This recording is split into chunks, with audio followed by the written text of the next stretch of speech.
Hey guys, how's it hanging? It is TheLivingBluejay here, and today I'm going to be showing you my top 10 facts about Montgomery Gator in Five Nights at Freddy's Security Breach. So, up at fact number 10 is that, around the Pizzaplex you can find these chained up gates with a sign that implies, no Monties beyond this point. These gates are able to be opened once you upgrade Glamrock Freddy with Montgomery's claws, in which allowing access to these off-limit points, being able to literally claw your way through and search the newly unlocked area. There is a reason why a bunch of these gates have these no Monty signs on them, but we'll discuss that a little later down the line.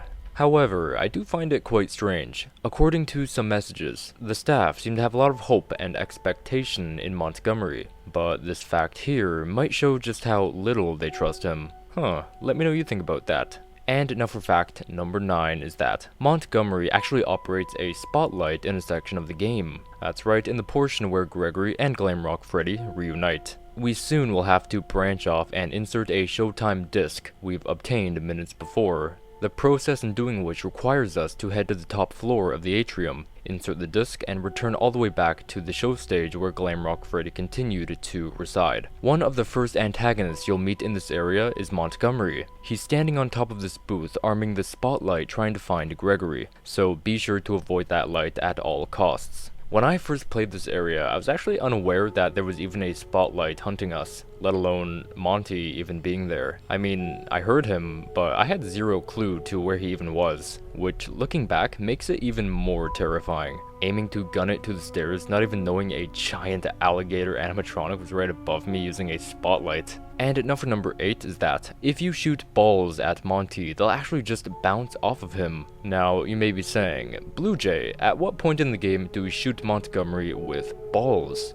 Well, there's no point where you're supposed to blast balls at him, but there is a point in which where you can shoot balls at him. During the portion of the game where you're up in the catwalks of Monty's Gator Golf, we need to use these ball launchers to fill the hole-in-one hurricane bucket to take down Monty. However, you can goof off a bit in this portion, and instead of hitting the bucket, you can open fire on Montgomery. But if you do that, the balls will actually ping off of him in such an unnatural way, in a projectile form as if he shot it. Here's a clip of what this looks like. And now for fact number 7 is that we know that Montgomery Gator is going to be in Five Nights at Freddy's AR special delivery. We know this because, according to an interview with Kieran, CEO of Illumix, she's revealed that Illumix does indeed have plans to add the Glamrock animatronics to FNaF AR. Now, this means a newly built Montgomery Gator animatronic will be built specifically to deliver packages and pizza. And judging by a recent theory, which I'll add an annotation up in the corner, it is actually quite plausible that he will be a pizza delivery exclusive.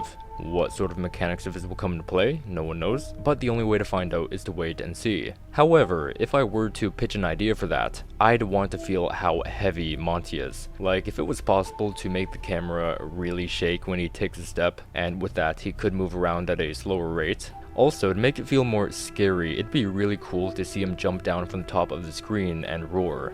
And keep in mind, you don't even know when he'd be about to do that. So, a little similar to the boss battle. And jumping off from the previous fact, maybe we can have the button to switch items, and have a handheld ball launcher and a shocker. So, we shall hunt his haywire, which its duration should be elongated, and shoot X amount of balls at him until we see him in his shattered form. And then we have to survive until he charges uncloaked at you, and then we shock him. But yeah, that's just my pitch for Montgomery Gator mechanics for special delivery, and keep in mind it is not confirmed. And then for fact number 6 is that Montgomery has a track record of traveling around the building willy-nilly, and not taking orders telling him where to be. Man, this shows just how strong the virus is. Even Vanessa got him to cooperate and follow orders. Anyway, according to the Monty Mischief message, someone's reported Monty flunking the main stage performance again, implying this is most certainly not the first time this has happened. The main place he usually wanders off to is the catwalks above Gator Golf. On the other hand, I believe this is the very reason why they limited areas accessible to Monty by locking up gates. Going back to fact number 10, this certainly does make sense.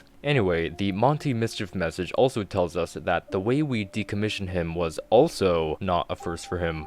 That very situation has happened to him on multiple occasions as well. And now for fact number 5 is Montgomery is actually the least active animatronic, being the rarest one to be seen as a Skulker. A Skulker is the animatronic that is wandering around an area looking for you, and Monty just so happens to have the least amount of areas as Skulker. He's pretty much only skulking in the daycare, Gator Golf, and the Fazcade. The reason for this is most likely because Montgomery is the most difficult Glamrock animatronic to defend against, being invincible to our attacks. So Steelwool probably didn't want him to be the most common Skulker. That'd be quite unbalanced. Instead, allowing the position as most common Skulker as Glamrock Chica, the slowest character out of all the Glamrock animatronics. But wait, why exactly is Monty invincible to our attacks? This leads me to fact number 4, which is that Montgomery is protected from bright lights, and that is because he's wearing sunglasses. This was actually a theory of mine I made at some point, so pretty awesome to see that theory come out as true.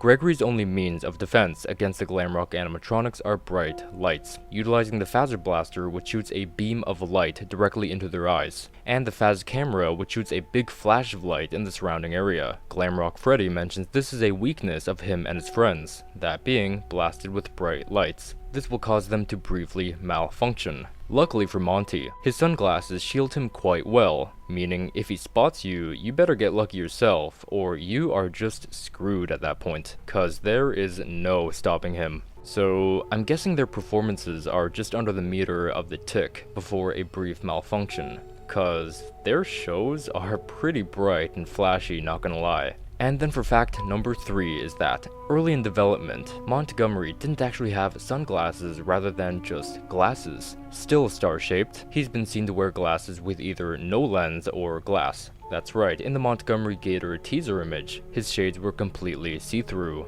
Zero sunglasses lens to be seen. This was also seen in trailer number 3, during the portion where we see the Glamrock animatronics rising up on the stage lift. We get a good look at everyone, but if we shift our attention to Monty, it appears that his glasses are see-through, with his red eyes easily coming through.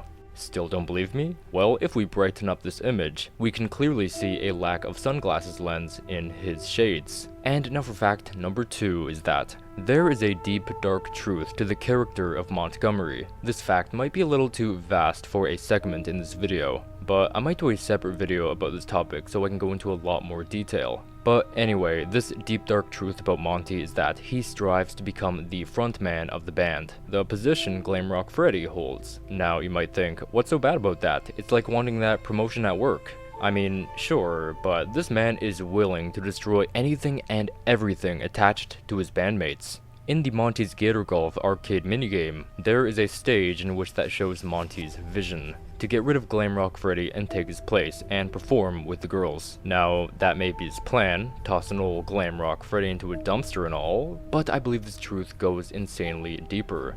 Montgomery wants to become a one-man show. It'll be fun to perform with the girls for a while, sure, but it's undeniable in saying sometime later, he'll be out to get them too, just like Glamrock Freddy. He wants all the spotlight and attention. Remember earlier when I said he's willing to sabotage anything and everything attached to his bandmates? Well, I believe the very reason why Chica's Bakery and Roxanne's hair salon are trashed is solely because of that. He's trashed the things attached to them and ready to take them down next. Now, how do we know it was him who trashed these attractions? Well, if we compare the damage dealt in his green room with these areas, there is indeed a style implying it was Montgomery Gator who was here. Although, in the story, he hasn't acted upon this plan yet, but there is a section of his plan that I haven't talked about yet, and one that he has already acted upon. This leads me to fact number 1, which is that his first victim was actually none other than Glamrock Bonnie. That's right, it is believed that Montgomery is responsible for the disappearance of Glamrock Bonnie. According to an old security report, Glamrock Bonnie has been seen roaming around early in the morning. That report noted him in 3 places that morning, and the last reported area happened to be the Gator Golf. And since this was at a point in time where Monty did not have a green room, it's easy to assume he resided in the Gator Golf. Ready to strike his plan, he eliminated Glamrock Bonnie that morning to rise up to being a member of the band. Now, how do we know Montgomery has this kind of behavior? Well, at the beginning of the game, Monty has a huge tantrum in his green room, likely about the failed performance earlier that day. And if we enter his room, we'd notice it is incredibly trashed. So he does indeed have a track record of trashing things. And also, you know the very first moment we see him in game? If we travel behind that area, we'll find a broken staff bot. This staff bot has been hung, destroyed, and most notably, clawed. So connecting his styles of trashing rooms, destroying bodies, sabotaging competition, all evidence points towards Montgomery Gator, responsible for the mysterious disappearance of Glamrock Bonnie. So yeah, I hope you enjoyed that video. If you did, why not leave a like rating on the video? If you could, thank you so much for supporting the channel in that way. That really helps a lot, so thank you. And if you're new, why not subscribe for more Five Nights at Freddy's videos? Like more top 10s, more theories, news videos, all that kind of stuff. And if you want to be notified for future videos, why not tap that bell down below?